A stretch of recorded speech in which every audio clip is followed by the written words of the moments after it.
এটা অনেক স্বার্থপর। তোর নিজের কথা আর কেউই ভাববো না, মনের কথা অনেকজন আছে। মা সারা রাত্র মা মেয়ে দুজনে মিলে গল্প করে। চল সবার জন্য উপহার নিয়ে আসছি, চিন্তার কোনো কারণ নেই। এত বছর পর আসছি, খালি হাতে আসছে নাকি? এক এক করে সবাইকে দিয়ে দিব। আপু, আমাদের কিছু দরকার নেই, আপনি আসছেন তাতেই আমরা খুশি। হ্যাঁ, আমাগো বোন আমাগো মাঝে ফিরাইছে, এর চাইতে খুশির খবর আর কি হইতে পারে? বোন, তোমার কোনো কিছু দোয়া লাগবে না, তুমি যে আমার গ্রুপের কাছে আইছো এতে আমরা অনেক খুশি। ঠিক আছে, এত কথা বলতে হবে না। সবার জন্য উপহার যা যা আনছি আমি সময় মতো এক এক করে সবাইকে পৌঁছাই দিব। হ্যাঁ, আরে তুই যার যার জন্য যা কিছু আনছোস ওইগুলি দিয়া তাড়াতাড়ি ফ্রি ও। মা আমি খালি আমার মেয়ের সাথে কয়টা কথা বলতে চাই, এত বছরের জমানো কথা।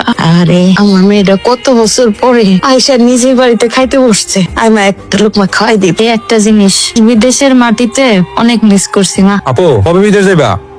মানে কইতেছিলাম কয়দিনের ছুটিতে আসছো? কি বলো তুমি এগুলা? আপু তো আজকেই আসলো, আর এর মধ্যে যাওয়ার কথা বলতেছো? আজকে হোক আর 10 দিন পরে হোক,